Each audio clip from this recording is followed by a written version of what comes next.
ഫേഞ്ചൽ ചുഴലിക്കാറ്റിൻ്റെ പ്രഭാവത്തെ തുടർന്ന് കഴിഞ്ഞ മണിക്കൂറുകളിൽ കനത്ത മഴയാണ് തമിഴ്നാടിൻ്റെ പല പ്രദേശങ്ങളിലും. തമിഴ്നാട് തിരുവണ്ണാമലയിൽ ഉരുൾപൊട്ടി കൂറ്റൻ പാറയും മണ്ണും വീടുകളിലേക്ക് പതിച്ചുവെന്നാണ് റിപ്പോർട്ട്. തമിഴ്നാട്ടിലും പുതുച്ചേരിയിലും പലയിടത്തും ശക്തമായ കാറ്റും മഴയും വെള്ളപ്പൊക്കവും ഉണ്ടായി. പുതുച്ചേരി തീരത്താണ് ആദ്യം ചുഴലിക്കാറ്റ് വീശിയത്.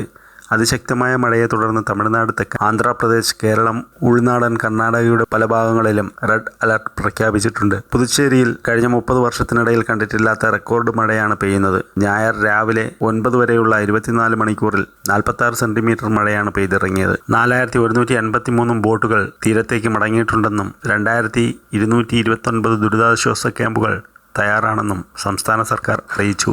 ചെന്നൈയിലെ പ്രശസ്തമായ മറീന ബീച്ചിലും മഹാബലിപുരം ബീച്ചിലും ആളുകൾക്ക് പ്രവേശനം നിയന്ത്രിക്കാൻ പോലീസ് ബാരിക്കേഡുകൾ സ്ഥാപിച്ചു.